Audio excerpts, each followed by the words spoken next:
Hello everyone. तो सबसे पहले कंटिन्यूस चार्ज। तो कंटिन्यूस चार्ज क्या होता है? एक्सटेंडेड चार्ज, इसका मतलब बड़ा चार्ज। अब इसमें तीन टाइप हो गया: linear charge distribution, surface charge distribution और volume charge distribution. Linear charge distribution के कुछ एग्जांपल, जैसे कि ये वायर हो गया, ये वायर आर्क के फॉर्म में हो गया, ये रिंग के फॉर्म में हो गया। इसके अलोंग द लेंथ लगने वाला, जो भी जो चार्ज है, जो चार्ज डिस्ट्रीब्यूटेड है, ये लीनियर चार्ज डिस्ट्रीब्यूशन के अंडर आया। जो सरफेस चार्ज डिस्ट्रीब्यूशन और वॉल्यूम चार्ज डिस्ट्रीब्यूशन, इसके बारे में हम लोग आगे बात करेंगे। लीनियर चार्ज डेंसिटी को हम लोग लैम्डा से डिनोट करते हैं।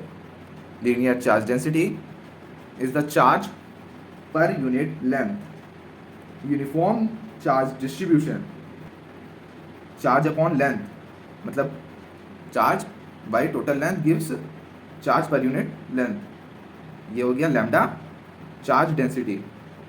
अगर नॉन यूनिफॉर्म का केस है तो हम लोग निकालेंगे d Q by d l से। Charge density lambda is equal to q upon length. तो चार्ज क्या होगा? Q into length. तो वायर के केस में हो गया लैम्डा इंटू एल, एल हो गया इसका लेंथ ऑफ वायर। आर के केस में हुआ लैम्डा इंटू पाई आर, इसका लेंथ क्या है? Pi R. हाफ सर्कल है, हाफ सर्कल का सरकमफेरेंस 2 पाई आर का आधा, पाई आर। रिंग के केस में क्या होगा? तो रिंग के केस में होगा Q is equal to lambda into 2 pi R. अब हम लोग के सामने एक क्वेश्चन है, ये एक लीनियर चार्ज डिस्ट्रीब्यूशन है, यूनिफॉर्म नहीं है। देख लीजिए, ये यूनिफॉर्म नहीं है। तो कैलकुलेट क्या करना है? Total charge on object, total charge को कैलकुलेट करना है। यानी कि जो भी इस लेंथ के अक्रॉस जितना भी चार्ज है, टोटल चार्ज को कैलकुलेट करना है। ये हम लोग कैलकुलेट कैसे करेंगे? इंटीग्रेशन से। तो हम लोग लिखेंगे lambda is equal to D Q by D x.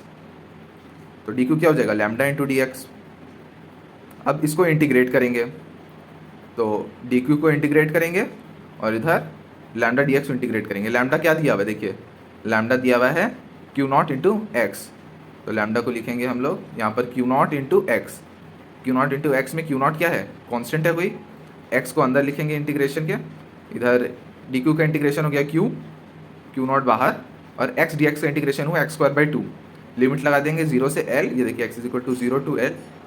और जो टोटल चार्ज हम लोग का क्यू, वो किसके इक्वल आ जाएगा? Q naught L square by 2। Find E of linear object of length L and linear charge density is lambda. Find E at point P. तो हम लोग को इस ऑब्जेक्ट का लेंथ एल दिया हुआ है यहाँ से ए से बी तक, और पी पॉइंट पर हम लोग को ई निकालना है, इलेक्ट्रिक फील्ड इंटेंसिटी, जो कि ए से आर दूरी पर है। और ए और बी एक लीनियर चार्ज डिस्ट्रीब्यूशन वाला ऑब्जेक्ट है।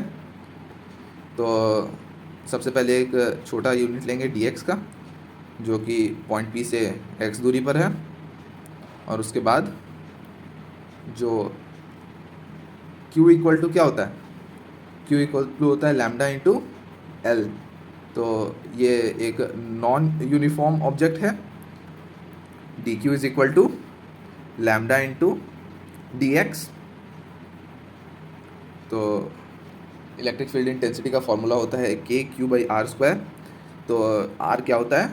जो डिस्टेंस होता है पॉइंट और दूसरे पॉइंट के बीच में। तो ये एक बहुत ही छोटा हम लोग लेंथ माने, इसको पॉइंट कंसीडर करेंगे, और ये एक्स दूरी पर है। तो जो इलेक्ट्रिक फील्ड इंटेंसिटी होगा उसको d E is equal to k d Q by x square होगा। ठीक है। अब डी ई का इंटीग्रेशन होगा ई के, तो एक कांस्टेंट है तो वो तो इंटीग्रेशन से बाहर आ जाएगा। डी क्यू को हम लोग क्या लिखेंगे? डी क्यू को हम लोग यहाँ से लिखेंगे लैम्डा इंटू डी एक्स। अब लैम्डा क्या है? लीनियर चार्ज डेंसिटी, वो भी एक कांस्टेंट है, तो उसको भी लैम्डा को बाहर लिख लिया। अब क्या बचा अंदर? डी एक्स और नीचे एक्स स्क्वायर। तो एक्स स्क्वायर को ऊपर ले जाएंगे, हो जाएगा एक्स की पावर -2, एक्स की पावर -2 डी एक्स का इंटीग्रेशन क्या हो जाएगा? एक्स की पावर -2 + 1 बाई -2 + 1। तो लोअर लिमिट हो जाएगी आर और upper limit r plus L.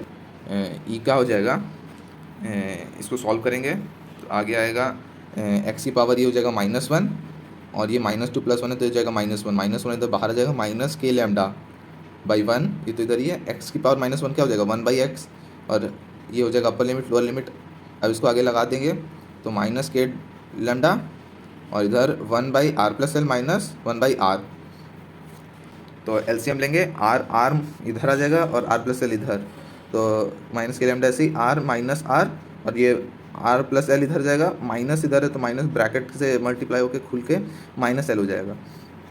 तो -l और बाहर भी माइनस है तो क्या हो जाएगा प्लस हो जाएगा, तो k λ l/r + l × r। Next question पे आते हैं हम लोग। तो इलेक्ट्रिक फील्ड इंटेंसिटी निकालना है किसका, x = 0 पे जो है उस पॉइंट का, उस पॉइंट पे जो इलेक्ट्रिक फील्ड इंटेंसिटी जो नेट लग रहा है इस चार्ज इनफाइनाइट तक जो ये चार्ज जा रहा है इसके कारण जो एक्स पे इलेक्ट्रिक फील्ड इंटेंसिटी लग रहा है उसका वैल्यू बताना है। तो कैलकुलेशन कैसे करना है, तो फिर से हम लोग को इंटीग्रेशन का हेल्प लेना है। तो ई क्या होगा KQ/r² होता है, तो इससे 1 मीटर की दूरी पर है तो r का वैल्यू इधर 1, r का वैल्यू 2, r का वैल्यू 4, r का वैल्यू 8। तो KQ/1 का स्क्वायर, KQ/2 का स्क्वायर, KQ/4 का स्क्वायर, KQ/8 का स्क्वायर। अब आपको दिख रहा होगा KQ यहाँ से कॉमन आएगा और 1/1, 1/4, 1/16 और 1/64 इस तरह से ब्रैकेट में आ जाएगा। अब इसको सॉल्व करने का क्या तरीका होता है, GP का कॉन्सेप्ट देखिए। GP का फॉर्मूला क्या होता है, S इन्फिनिटी तक जो आता है उसका फॉर्मूला होता है A/1 - R। यहाँ पर A क्या है जो फर्स्ट टर्म है 1 और R क्या है कॉमन रेशियो। आप कॉमन रेशियो लिए 1/4 आप मल्टीप्लाई कीजिए, इसमें 1/4 ये आ जाएगा, इसमें मल्टीप्लाई कीजिए 1/4 ये आ जाएगा। तो कॉमन रेशियो किससे मल्टीप्लाई करने से आगे जा रहा है 1/4 से, तो 1/4 डिवाइड बाई 1 करेंगे तो भी ये आ जाएगा, 1/16 डिवाइड बाई 1/4 करेंगे तो भी 1/4 आ जाएगा। तो इस तरह से आप कॉमन रेशियो ले सकते हो।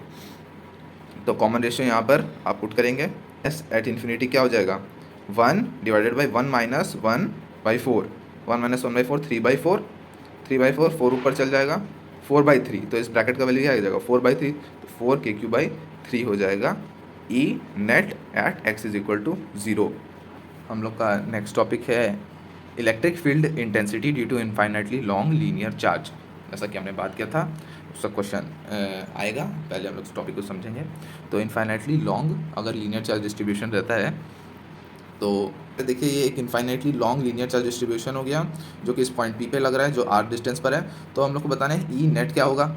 अब देख रहे हैं हम लोग कि ये जो है ये इसको आगे की तरफ इंटेंसिटी इसको आगे की तरफ धकेलेगा, ये जो प्लस चार्ज है ये भी इसको इस तरह से आगे की तरफ फोर्स लगाएगा और ये भी मतलब जो भी एक एक पॉइंट चार्ज का जो इस पॉइंट P पे लग रहा है वो राइट डायरेक्शन में लग रहा है।